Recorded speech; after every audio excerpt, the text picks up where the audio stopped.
The way you're giving feedback is why your employees quit. And yet, there's a small percentage of managers who actually gain more respect from their employees when giving them tough feedback. So what is it that these elite managers are doing during these tough conversations to maintain the respect of their team while the majority of managers are, well, kind of trash? As a manager for 12 years, early in my career, I've had people quit due to my harshness. But I've also seen others become managers after my tough talks with them, later praising me as the best boss that they've ever worked for. I think that pretty much sums it up. So what are the actions you can take and use tomorrow to make sure that you're the best boss someone has ever worked for? In this video, I'll show you my proven systems for what to say when giving your employees hard feedback, what you should do if the conversation starts to turn sour, and finally, how you're not only going to keep them from hating you, but actually earning their respect by the end of the conversation. But before I tell you how to do that, it's absolutely crucial that you learn the mistakes most managers make when trying to have these hard conversations. Honestly, learning these alone will make you better than most managers out there. Mistake number one, I cannot overstate this enough. You have to actually care about the people that work for you and have their best interest at heart. So in other words, this won't work if you're a There's no magic combination of words that gets people to want to listen to you if you don't care about anyone around you. Mistake number two. The second mistake is a surefire way to get your employees to hate you. Not only does it turn you into the enemy, but it also puts them in a state of fight or flight. So they'll actually get defensive instead of listening to what you're saying. That's what happens when you act frustrated or you tell them you're disappointed. Instead, it's important to stay calm. Don't get emotional, and remember to only talk about things that are objective and measurable.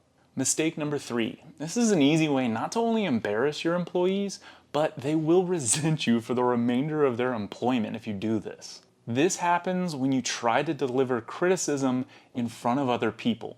Always deliver criticism one-on-one. Even if you have their best intentions, no one wants to be told what they're doing wrong in front of another employee or worse, a customer. This is just so unprofessional, and it makes me cringe when I see this happen. And when I say one-on-one, I mean face-to-face. Do not do this over the phone or even worse, via text message.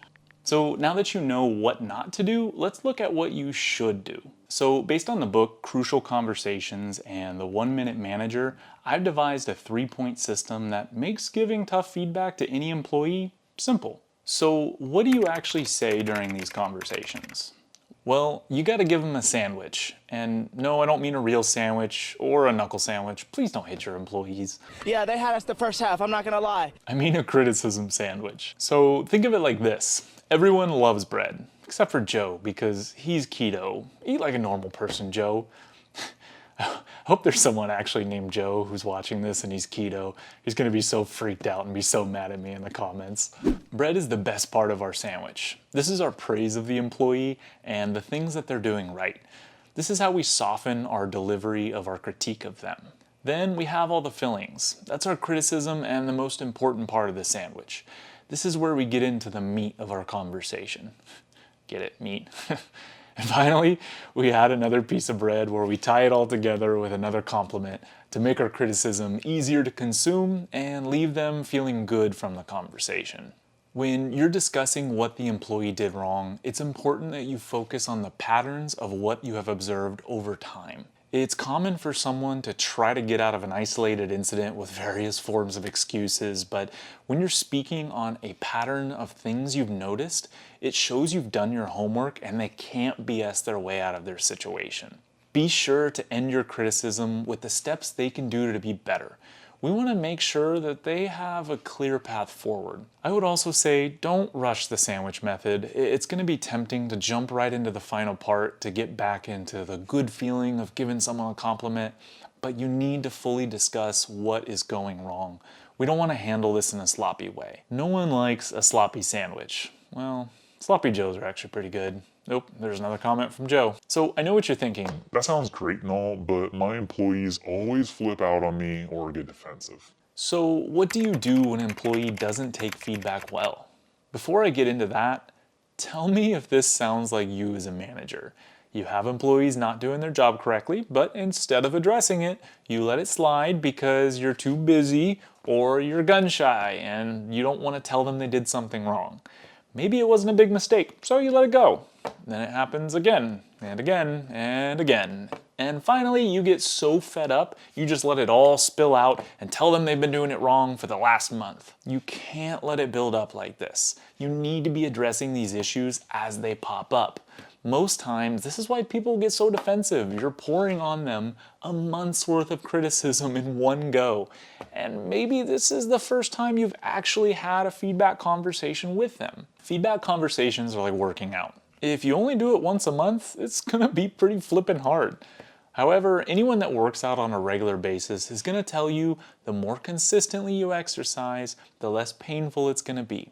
And you'll actually get pretty good at it. If you practice giving your employees consistent feedback, they'll come to expect this, which will not only make them less defensive, but better at their jobs because they will know exactly what to do and not to do based on your feedback. However, if an employee does get defensive, stay calm and bring your tone and demeanor down. Do not match their energy, otherwise things will just continue to escalate. Also, continue to keep the conversation focused on the patterns and the issues at hand. When I've had conversations that go south on me in the past, these ideas have bailed me out and kept the conversation objective without getting emotional. So how do you walk away from employee feedback with more respect? In my time as a manager, I've delivered career-launching feedback. And in my early days, I've also made people quit. When I first started as a manager, I had an assistant manager named Scotty. Scotty was a picture-perfect employee and he genuinely cared about his job. Very rarely did I have to give Scotty tough feedback. However, after learning Scotty had authorized something that I probably wouldn't have approved, I completely botched my feedback with him. This was when I was brand new and I didn't use any sort of technique.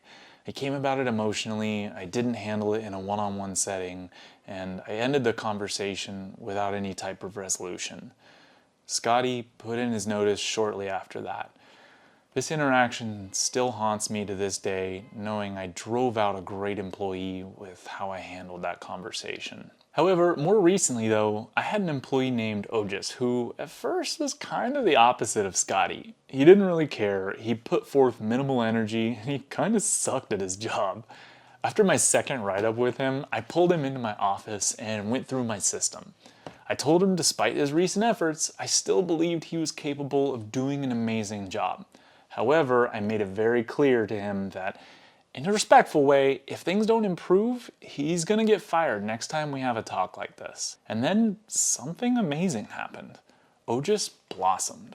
Not only did he become one of my best salespeople, but he recently just got promoted to a management position within my company. I'm not even kidding when I tell you he now wears that story on him like a badge of honor of almost being fired. He literally will tell anybody who listens. So if you want to have your own Ojas story, you need to make sure that you handle every conversation with the type of respect you want from a boss. Be very clear with where they stand as an employee, and finally, believe in people. This is so crucial that through all the criticism, to let people know that you still believe in them despite their recent actions. Even if you have internal reservations about them, your belief in someone will make the difference in their career. So what does this look like in action? You're probably still not 100% confident in having hard conversations, even after all these methods. And that's okay. This is easily one of the hardest skills to learn as a manager. To see more practical application, check out this video here where I saved my family with the idea from the book Crucial Conversations and what I learned in that process.